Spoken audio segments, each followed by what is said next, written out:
Good afternoon, welcome to our 2019 men's soccer preview for the Trailblazer soccer program, joined now by head coach Josh Murton, another season coach. Yep. Seems like the other one just ended, but now we're ready to rock and roll with Bell. And before we start talking about this year, let's flash back to last year. Very young core for you guys last year. Didn't translate into a lot of wins, but probably a lot of experience was gained. Yeah. Just kind of talk about how you view last season looking into this year. Basically, just exactly what you said. We went from, we brought in 19 new faces, and so we needed to get experience is what we needed. And we went from a team where we had at the beginning of that year of 2018, where we had 4 guys that had considerable amount of experience, 5 guys that had considerable amount of experience of playing time at the college level. This year we're going into where we have 9, 10, 11, 12 guys that have had considerable college experience, and so that's huge. So going from last year into this year, those guys have grown a lot and improved a lot, and so that's a good thing. Right. How do you build on that last year? I mean, like I said, last year, probably got a little tough at times when those didn't translate into wins. Yeah. But now that you have that experience, what's kind of the next step as you look into this year? Well, I think first off, you got to make sure that the culture, because that's what we kind of put everything on, is our culture and how we are as a unit and who we see ourselves as, and so that has to stay. That has to be a mainstay.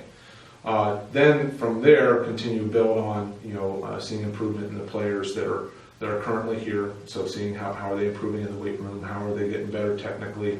How are they understanding the game? How's their soccer IQ? And then being able to build upon that to infuse that with the new incoming players that bring that energy and level of play. When you look at the men's soccer program as far as from the River States Conference, it's one of the more top-heavy sports in the River States Conference. You have teams like West Virginia Tech and Rio that are always at the top. Right. From your perspective, how do you go into a season knowing you're always going to have those 2 teams that are kind of looming at the national level to try and overtake them? Yeah. Well, I think first off, everyone always talks about, Rio this and West Virginia Tech that, and I'm not trying to dump. As a matter of fact, they're 2 of the top teams in the nation. But we also have to make sure that we take care of business with the other teams. So I don't think we want to downplay Asbury or IU East or Midway or Point Park, or any of those teams. So I think what we have to focus on is taking care of each game as it comes. Are we excited to play the Riot? I mean, it's a unique situation for us. It's great because every year we get to play those teams, and we get to play against 2 of the best teams in the nation, and so that should be something as a competitor you want to do. But we also need to make sure that we're paying attention to, we got, Asbury's a tough team. Point Park's a tough team. I mean, these are teams that we have to do well against. And so I don't want to just focus on the 2. We got to take care of this in the entire conference. Right. As you look at kind of the older group of your team this year, how big is their leadership going to play this year for you, especially that senior class, as you continue to develop these younger kids? Anytime leadership's always important for every team, right? It's just if you have bad leaders or leaders that are struggling, the team struggles. You have good leaders, then your team does well. And that's the thing that we did very well last year, was our leadership was extremely strong. I had 2 captains last year. One of them's left, Kevin Hall, so he's graduated. But we still have Aaron Pertusit that's going to be coming back as a senior captain. That's huge. Having that continuity is important. Leader-wise, we lost Caleb Blevins and we lost Brody Bays, but we're bringing back Logan Fakaizen and a Jesse Current. So these guys have had experience already leading, and they'll continue to do so. So I think for us going into next year, into this coming season, it's a very seamless movement. So we're good. Talk about the new faces that will be on the team this year, transfers, freshmen that you think could really make an impact, not only this year, but in a couple of years and really become a main name in your program.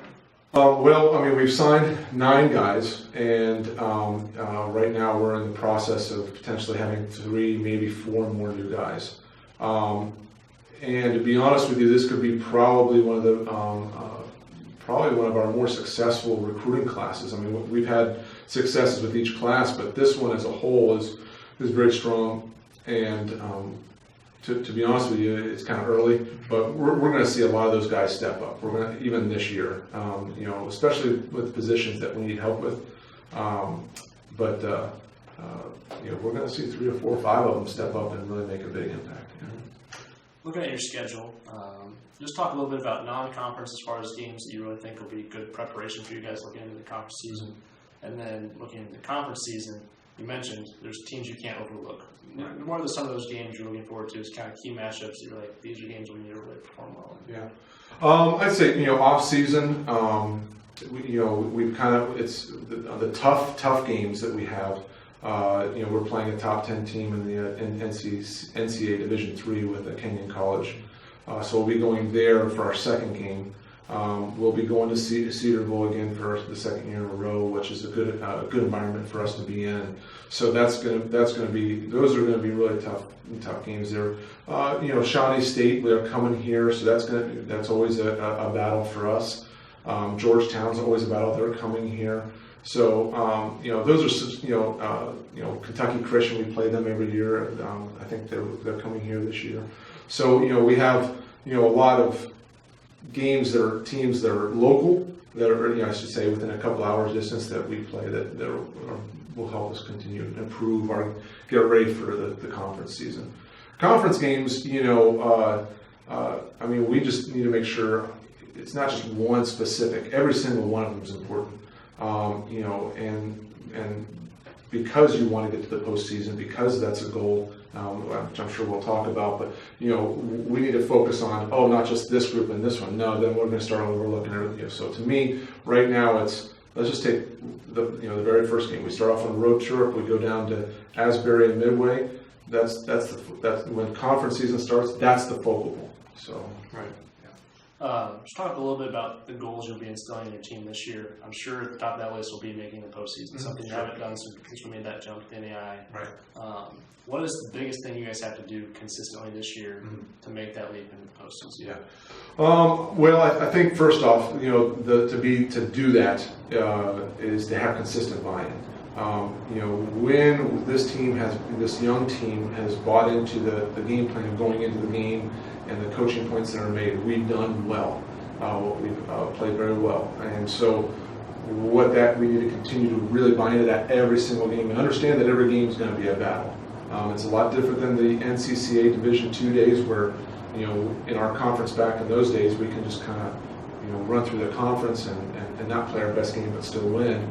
You know, here it's every game, and so we have to be more consistent in that. So, you know, from our goals, number one is, again, going back to that culture, and you know, that culture is based around our faith.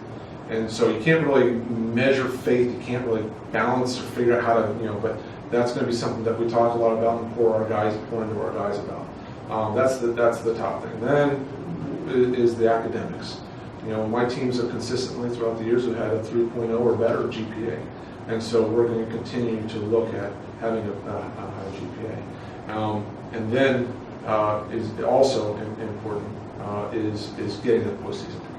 And find ways to get the postseason and consistency on the field every day, not just in games, but in the practice field every day is going to be. And that's what we're going to be looking at the guys.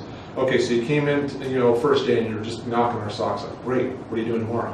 What's the third day? What's the fourth day? How are you doing there? And we'll be looking at a lot of consistency. Thanks, Coach. Good luck this season. That's all we have for today. Trailblazers will open their season at home this year against Malone. That game will be on August 22nd. Thank you.